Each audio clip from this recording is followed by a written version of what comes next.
What is the most misunderstood thing about Eagle fans? Misunderstood thing. That I would say that we're like really, really bad people. Like, you know what I mean? Like the whole booing of Santa thing is so overdone. Like, I'm so tired of hearing about it. Santa was drunk off his ass right on that field that he deserved to get booed. That whoever that guy deserved it.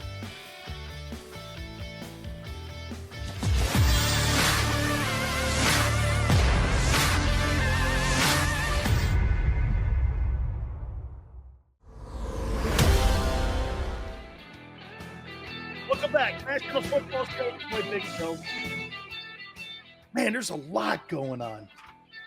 Yeah, you can leave it up to Sills to blow up a name. Yeah. Oh, man. Garrett Wilson, thank you very much, guys, for correcting me. I really appreciate it. I think this is really a talented wide receiving core. I really do, man. And Big Pickin', I think it is deep. Okay? I do, man. I think it's really deep, especially at the wide receiver position. A lot of news going on, and a guy that I've become fond of, man. And this was a really good move by Xander here, getting my boy Philly.500 on. And I'll tell you what, man. Lloyd Brunson, he goes back and forth on Twitter with people, man. I mean, like, you two guys, you guys are battling for your respectability at times. I love how these guys go after you guys when you're talking Eagle football, man. Yeah, you know, they come at you. If they don't like something you say, they're coming at you. And you just got to be able to, you know, hey, you got to be able to, if you believe in something, you say it and you stand your ground. I think at the end of the day, they may not like what you have to say, but I think they respect you for it. You know, and if you're wrong, say, yeah, you know what? I was wrong. I say it all the time. I was scared of Justin Jefferson in the draft. I was completely wrong. You're never going to be 100% right. You know what I mean?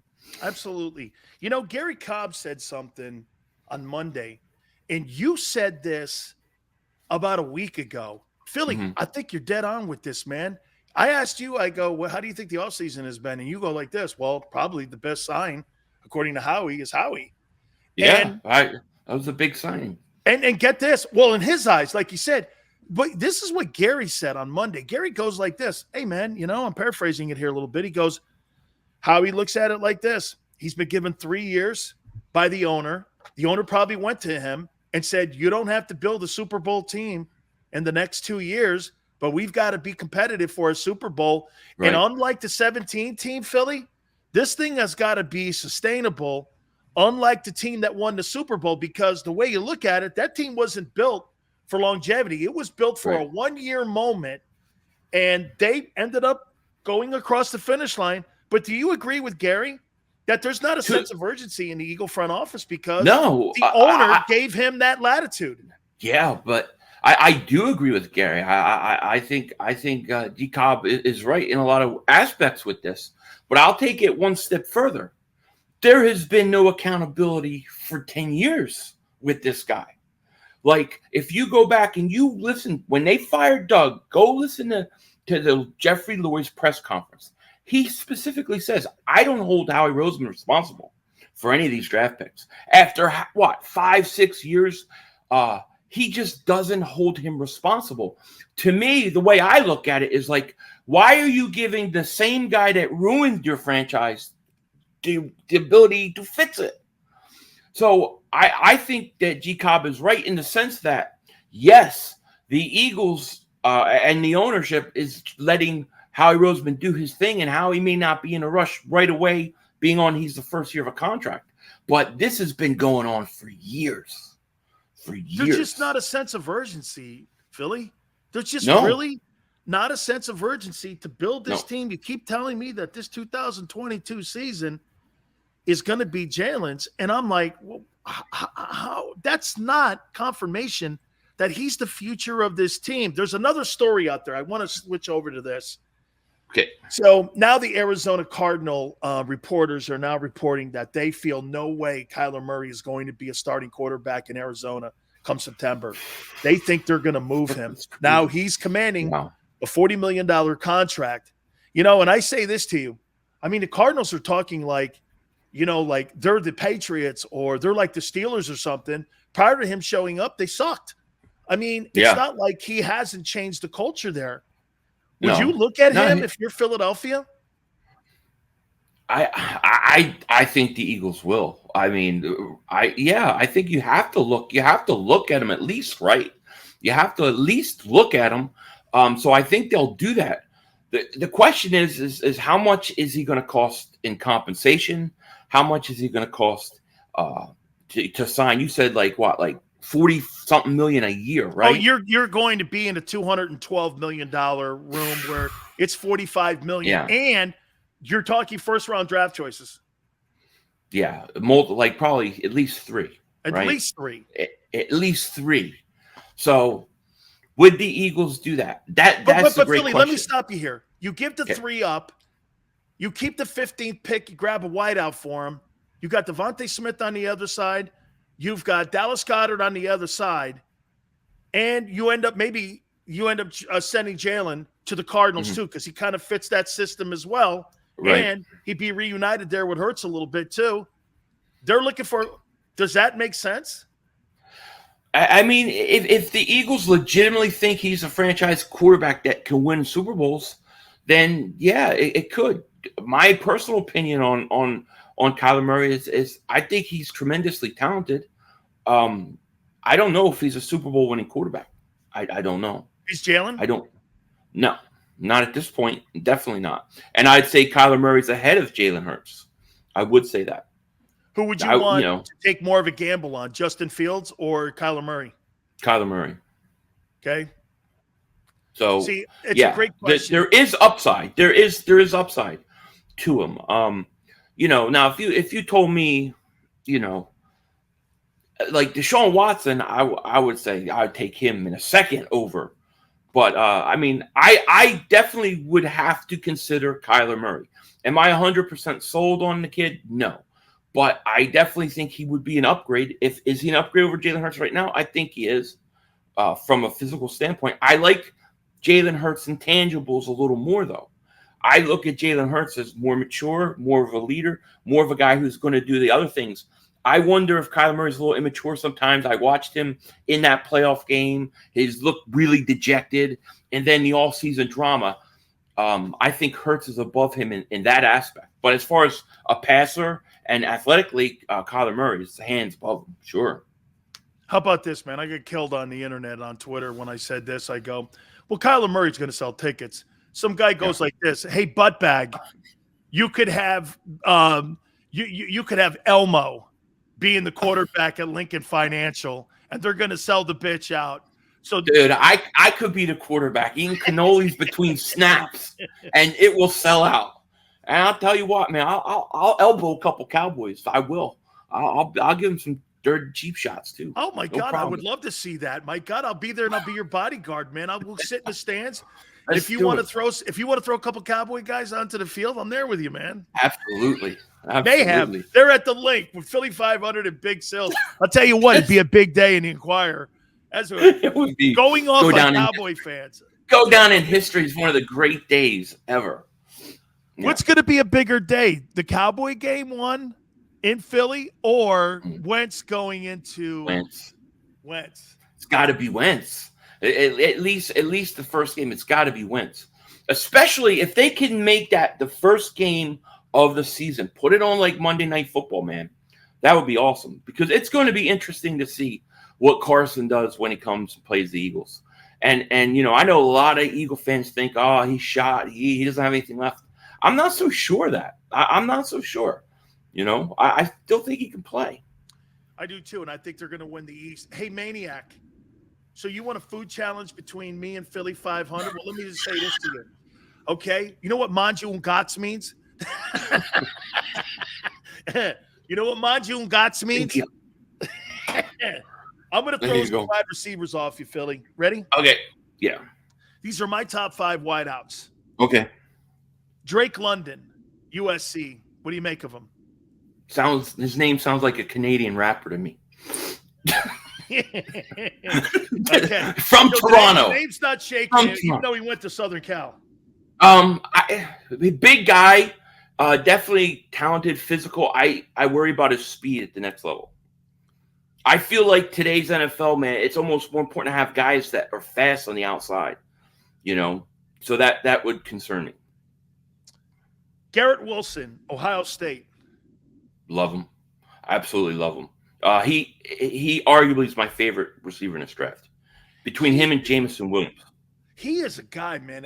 I see Olave, I think he's more productive than Olave is, but Olave's probably the better talent when it comes. But right. I hate putting talent above production. Yeah. You know what I'm saying? So I got him, Olave, at 3. What do you make him? Probably what I just said, right? I would have Olave either 3 or 4. He would be 3 or 4 for me.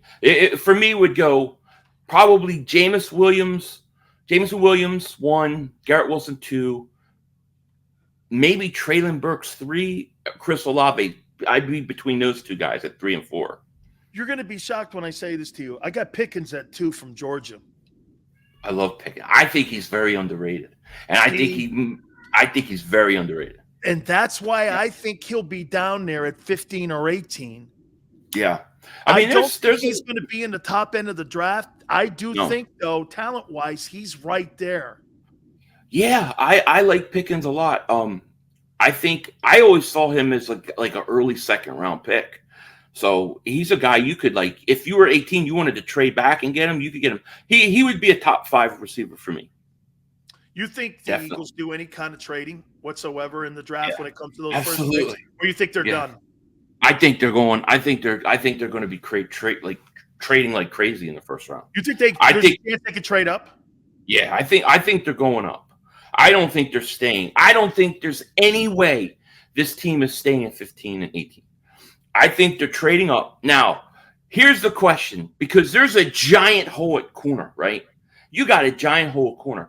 If you covet a guy like Sauce or a Stingley Jr., if you covet those guys and they get to like between 6 and 10, I think the Eagles would try to make a move up for them. And if they can't get one of those guys, I think they're going to try to make a move up for maybe either a defensive end or one of these tackles. But I think the Eagles are going to go up, and I think they're going to go back.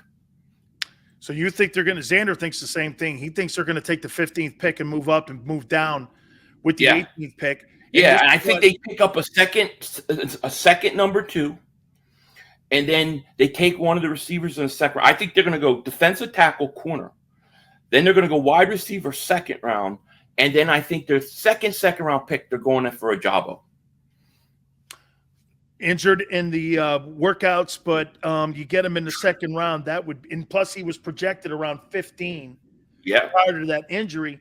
Here's something that's coming out now. Now, again, we're in the land of misinformation, as you know, right now, because every team doesn't want you to know their game plan. But there's a lot of people that are saying that Thibodeau may fall down to 10. Could you see that the Eagles could move up to 10 where the Jets are? Yeah. Go up to 10, and there's a relationship, if I'm not mistaken, right, with the general manager in New York, Jets, Joe Douglas, Philadelphia Eagles, that those two guys could make a deal here where you're looking at, if Thibodeau is there at 10, could you see the Eagles maybe make a move for him there? I do. Yeah. Well, they brought him in for a visit. So why do you bring a guy like him in for a visit? Him and Sauce Gardner, who are not going to be there at 15. You have to be bringing in some guys that you would consider trading up for, right? I mean, everything is not a smokescreen. I got to tell you this, Dan. Like, I hate the idea of sitting in a spot and letting everybody dictate to you who you're going to have to pick when you get to that spot. If you like somebody, be aggressive and go get them. Especially when you have the ammunition and you've done nothing in free agency. At what point do you get aggressive? So I think I hope they trade up. I really do. Go get the guy you want. If Thibodeau's at 10, go get him. If that's who you like. If that's who is on your board. You know. Do you think go ahead. I'm sorry. Do you think they take a quarterback in this draft in one particular round or another? I think there's a shot. Yeah. I think watch out for Matt Corral. I know this is crazy, but why would they bring him in for a visit? I just think that in the second round, if he's somewhere in the second round, I think they could go. I think watch out for Matt Corral. I'm not saying it's going to happen, but I could see the Eagles. By all accounts, they think he's the best quarterback in the draft. They brought him in for the visit. Only quarterback to come in for a visit. So how about this is it a too? smokescreen? I don't know. How about this too?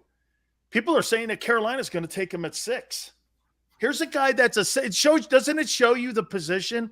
Here's a guy who's evaluated as a second-round talent, but could go because the position is such a need position, could go number 6. This is where right here, Philly, where the quarterback situation is always overvalued. If you take Matt Corral at number 6, he's a second-round talent. I mean, that's not franchise stuff we're talking about here. No, but quarterbacks always rise in the draft. Teams are always looking for that guy. I mean, the Eagles, whether they take a quarterback this year or next year, they're taking a quarterback within the next 2 drafts. So if we're in the same situation a year from now with the quarterback situation, they're going to take a quarterback. So to me, we're going to do it at some point as well. It doesn't surprise me that teams like Carolina, Pittsburgh, they all may take a quarterback way early. But Corral at 6 would be crazy early. Crazy early. Would you rather go after and start kicking tires on Kyler Murray, or would you rather call the 49ers for Deebo Samuel or the Titans for A.J. Brown? And let me set it up here for you before you answer, Philly. Deebo Samuel and both A.J. Brown have both told their respective teams that they're not showing up to any organized team activities, and they're not showing up to the facility. Same thing with Kyler Murray until they get new contracts. So they have money, and we talked about this last week a little bit with Deebo, but now you've got to get into a position where you still got Garoppolo on the cap. He's still sitting there, and you're not going to be able to pay Nick Bosa. He's going into the final year of his contract. You look at Deebo Samuel, man, I don't know how the Philadelphia Eagles are not in line there talking to John Lynch, the general manager of the 49ers. Yeah, I agree. I've thought that was the move all along, to get one of these, wide receivers who want a new contract, whether it's DK, Deebo, AJ Brown. Like, I think that's been the play all along, and I think the Eagles should have done it. And then you can give Hurts a proper evaluation, right? You're going to have given him an extra weapon, and then he goes out and he does what he does, and then you know whether you're going to need a quarterback or not. So I wish they would do that. I wish they would, but it ain't happening. It don't look like anyway. Okay, last question for you here. What is the most misunderstood thing about Eagle fans? Misunderstood thing. That I would say that we're like really, really bad people. Like, you know what I mean? Like, the whole booing of Santa thing is so overdone. Like, I'm so tired of hearing about it. Santa was drunk off his ass right on that field, that he deserved to get booed. Whoever that guy deserved it. So, that kind of stuff gets a little played out. But I kind of like being considered nasty and mean, and I like that whole feel to it. I liked when we had the Vet and it was the dirtiest, nastiest stadium. Like, I think that goes well with us. I think we should embrace it, to be honest with you. Embrace it. I'm going to tell you a real quick Santa story that my grandfather did. Okay? All right. Here, you're going to love this. Okay. So, same thing. So we're going by, we're driving in the car. I'm a young kid too, and there's Santa, collecting money for the Salvation Army, ringing this bell. We're at a stoplight. My grandfather's looking over at the guy, ringing his bell. He's talking. My grandfather rolls his window down, and he goes like this: "Hey, you fucking bum, get a fucking job." And I'm going, I looked over at my grandfather, and I go, "How could you say that to Santa? He ain't, don't worry, he ain't Santa. He's a bum, believe me." Okay, and I think that's kind of one of the things why I really kind of I have an affection for Philly fans, because my grandfather would be an incredible Philadelphia Eagle fan. That's the perfect Eagle fan. Because he's like, he rolls it down, he goes, "Hey, get a job, you fucking bum." I go, "Dad, he's Santa Claus. He's a bum, believe me." That's my dad telling me that every morning in the summer when growing up. Go get a job. I'm 7. How am I going to get a job? Find a way. Get a job. I'm 7. Well, Philly, you and Lord Brunson, Thank man, you. have become boys on the show, and we really appreciate you doing this, Thank you, man. man. I mean it. I have a great time with you, and I do too. Yeah, we're going to man. do it again, Anytime. my friend. I appreciate it. We'll Yeah. do it around the draft time, too. Thank you so much for coming Sounds aboard. good. Make sure you go over All right. and watch Philly.500 when he's live. I appreciate it, brother. It's all good, man. That's really great stuff. I love talking with him. And by the way, Morgan to Morgan time here. The fee is free, folks. When you're choosing a lawyer, this is one of the most important things that you could possibly do. That's right. And get this. When I say the fee is free, they don't get paid unless you get proper compensation. If you get hurt or you're injured on the job, picking that attorney, as I said, is absolutely one of the most important things that you could possibly do, is finding that right attorney. For the people isn't just a slogan. It's what they do. It's who they are. Fighting for you, making sure you get the fair compensation. Get this, over the last 30 years, they've got $13 billion Morgan & Morgan has for their clients and compensation that they so deserve. With over 800 attorneys and offices in Philadelphia, Florida, New York, and across the country, Morgan & Morgan and the army of lawyers, it matters, and size matters. When we're talking about Morgan & Morgan, there is absolutely nobody bigger, and they fight for you to get you the fair compensation you so rightly deserve. Listen, the call is free. The consultation is free. Call them at 800-512-1600. That's 800-512-1600. 24 hours a day, 7 days a week. And when you call Morgan & Morgan, do me a favor. Tell them Big Sil sent you. After a car crash, the big insurance companies you see advertising on TV, they may try to downplay your case and might say it's only a fender bender or it's just a herniated disc. I worry that some law firms fall for this BS. Not us. We put ourselves in your shoes and ask, what would it be like to be in your pain for the rest of our lives? $1 million wouldn't be enough for me. There's only one Morgan & Morgan. ForThePeople.com.